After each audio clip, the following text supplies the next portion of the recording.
तो चुनावी मौसम में दलित लड़की के शव मिलने से वार पलटवार भी शुरू हो गया है। जी समाजवादी पार्टी के नेता हैं, पूर्व में मंत्री रहे हैं। उनके आश्रम से एक दलित लड़की की डेड बॉडी जो है वो रिकवर हुई है। उन्नाव की जो घटना है वो अत्यंत हृदय विदारक है, परंतु उससे अधिक कष्ट यह भी देता है कि इस पूरी घटना पर जो सेकुलर चुप्पी, और ये चुप्पी सिर्फ खतरनाक नहीं लगती है बल्कि क्रूर भी लगती है, क्योंकि महज 48 घंटे पहले जो हिजाब के मामले पर लड़कियों के अधिकार के लिए हाहाकार मचा रहे थे, वो आज इस दलित बच्ची के साथ हुए इस नृशंस कांड के बाद उनके मुंह में दही जम गए, इसलिए यह क्रूर नजर आता है। और मैं कहना चाहूँगा कि इससे समाजवादी पार्टी का फितरतन, आदतन, शरारतन, अपराधी चरित्र भी एक बार फिर उजागर है। लेकिन जो लड़की की मां है वो अखिलेश यादव के यहाँ गुहार लगा रही थी, कह रही थी कि समाजवादी पार्टी के नेताओं ने उनकी बेटी का अपहरण कर लिया। उनकी मां जो है अखिलेश यादव के काफिले के आगे आ गई थी आत्महत्या करने के लिए। 2 महीने से वो पुलिस के चक्कर भी लगा रही थी कि जो है खोजबीन की जाए। समाजवादी पार्टी के शासनकाल में ऐसी विवशता अनेक माओं को समाजवादी पार्टी के छत्र छाया में पल रहे बाहुबलियों की बर्बरता के कारण देखनी पड़ती थी। तो मैं कहना चाहूँगा कि इससे एक बार पुनः समाजवादी पार्टी का जो स्वाभाविक चरित्र है, जो अपराधीकरण, अपहरण से भरा हुआ फितरतन उनकी फितरत है, वह दिखाई देती। ये थे सुधांशु त्रिवेदी, हिमांशु मिश्रा, दिल्ली आज तक। तो चुनाव के वक्त ऐसा मामला सामने आने के बाद समाजवादी पार्टी की जाहिर तौर पर मुश्किलें बढ़ती हुई नजर आ रही हैं, क्योंकि राजनीतिक दल बीजेपी और बीएसपी सीधे अब समाजवादी पार्टी को निशाने पर ले रही है। कुछ और प्रतिक्रियाएं आ रही हैं, सुनवाते हैं। ये घटना हुई है हमारे दलित समाज के ऊपर, जो घटना हुई है मैं इसकी घोर निंदा करता हूं। और ये जो जिन्होंने घटना किया है ये समाजवादी पार्टी के राज्य मंत्री के बेटे हैं। इन्होंने पहले दुष्कर्म किया और दुष्कर्म करने के बाद उसको जो है मारकर जिंदा जला दी, उसको जो है दफना दिया गया है। और वहीं भारतीय जनता पार्टी की मौजूदा सरकार जो कहती है बेटी बचाओ बेटी पढ़ाओ अभियान, वो भी पूरी तरीके से जो है इसमें विलुप्त है और पूरा उनका संरक्षण है।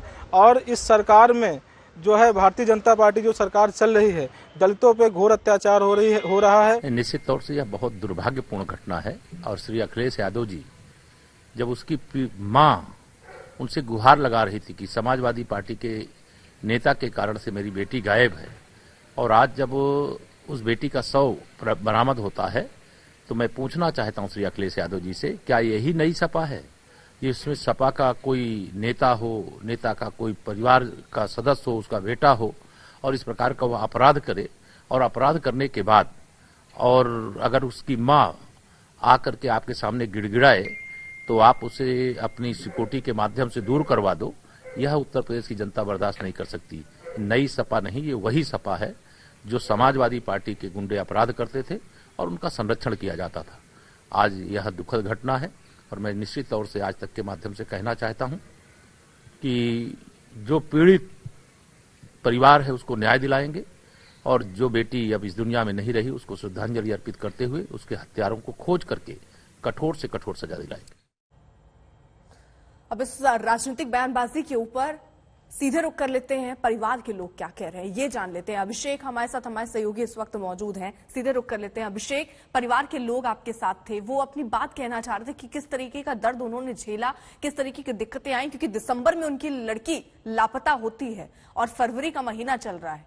इतना लंबा वक्त हो गया, क्या उन्होंने भी उम्मीद छोड़ दी थी? क्या कह रहे हैं परिवार वाले, जरा बात कीजिए।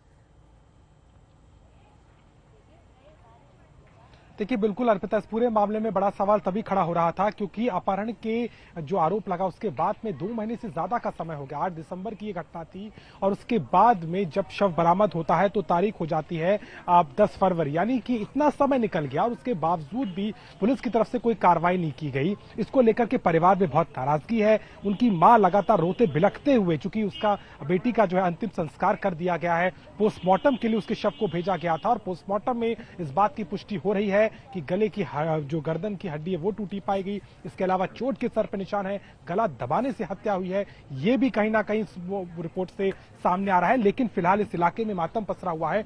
उनके घर के ठीक सामने हम मौजूद है, तीसरे फ्लोर पर 10 नंबर कमरे में यहाँ पर वो परिवार रहता था। गमगीन है परिवार, कुछ कह नहीं पा रहा। लेकिन पूरे मामले ने, चूंकि अब बीजेपी और बसपा की तरफ से लगातार सवाल खड़े किए जा रहे हैं दलित बेटी के न्याय को लेकर के, समाजवादी पार्टी ने हालांकि अभी तक इस पूरे मामले पर चुप्पी साधी है। कोई भी बयान इस वक्त किसी नेता ने नहीं दिया है। लेकिन पुलिस की कार्रवाई को लेकर के चूंकि परिवार का कहना है कि कोतवाल से लेकर के सीओ लेवल तक सब जगह उन्होंने गुहार लगाई, लेकिन जो दबाव राजवंत सिंह और उसके लोगों ने बनाया उसके चलते कोई कार्रवाई नहीं हुई। जो लड़की थी उसकी जान बच सकती थी, लेकिन ऐसा कुछ नहीं हो सका। और इस घटना के बाद जो शव थी उसकी बरामदगी भी पुलिस ने कल की है। जी।